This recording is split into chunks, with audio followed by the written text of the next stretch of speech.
Years ago, in the novitiate at La Trappe, I was asked to write an essay on the saint of this day, to be read to the other novices, St. Athanasius. Don Lucien, the prior, wanted us to be aware of the importance of this saint, as did the novice master, Père Emmanuel. Not only was Athanasius a key figure in defending orthodoxy, so much so that he is referred to in these terms: Athanasius contra mundum, Athanasius against the world. But the bishops did not realize what was going on. But also he is the one who diffused the life of the great Anthony, St. Anthony of the Desert. First of all, it was a time when the influence of semi-orthodoxy and indeed heresy could have swayed things, humanly speaking. Arianism, coming from the north of Egypt,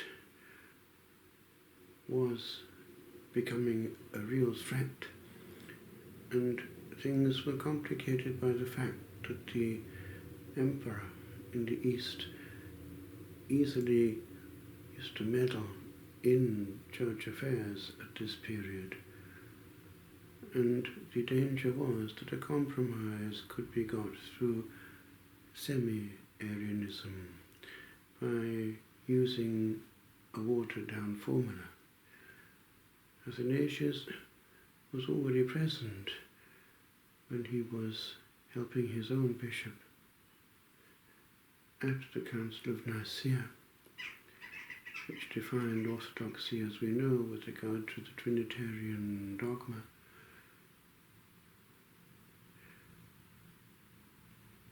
There was a tendency not to use the formula in its fullness of one substance, homoousios, but to use the extra bit, the smallest letter in the alphabet, the iota, homoousios, of similar nature, to satisfy all camps. And this was a threat. Athanasius against the world. One great historian put it this way: the whole world woke up and yawned to find itself Arian. One thing keeps the Eastern Church a bit safe: it's their sacred liturgy. And even under persecution, the fact that the liturgy was allowed in some places did give them a continuity, for theology is contained in its rich wording, and God can teach inwardly when He's given a space, and they have a space.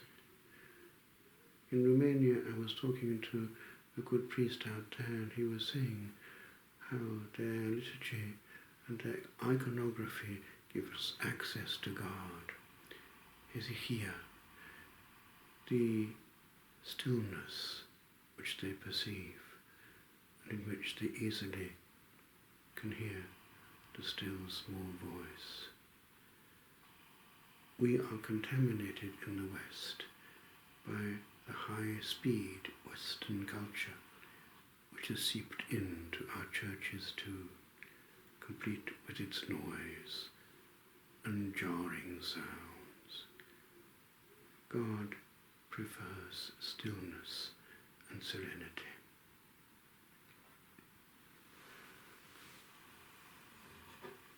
The monastic life in the East, stemming from St. Anthony, whose life was written by Athanasius, remains actually faithful to its desert roots in many aspects.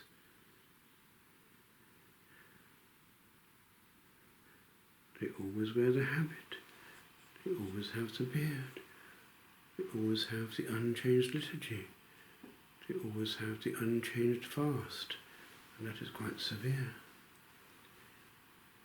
And God is given space. Our own monastic life is very efficient in the West, and to make it more efficient, we prune easily on the hours of prayer and liturgy, so as to have space for what really matters. But what really matters if God is made too small? The monastic life is the one locus where the rights of God should never, ever be diminished.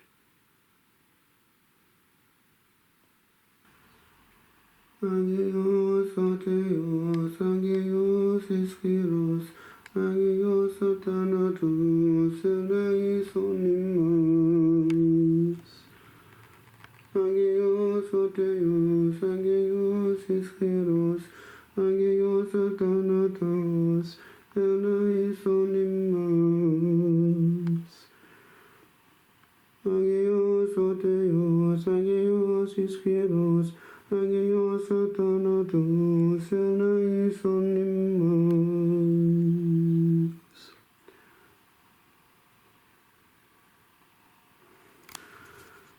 The tumult of flesh came silence, and with fear and trembling stand. Ponder nothing earthly minded, for with blessing in his hand, Christ our God to earth descends, upon homage to demand. King of kings yet born of Mary, as of old on earth he stood, Lord of lords in human vesture, in the body and the blood, even gift of all the faithful, his own self for heavenly food. Rank on rank the hosts of heaven spreads his spangled on the wind, as the light of light descendeth from the realms of endless day, that the powers of hell may vanish, as the darkness clears away. At his feet the saints winged seraph cherubim with sleepless eye, veil their faces to the presence, as with ceaseless voice they cry, Alleluia,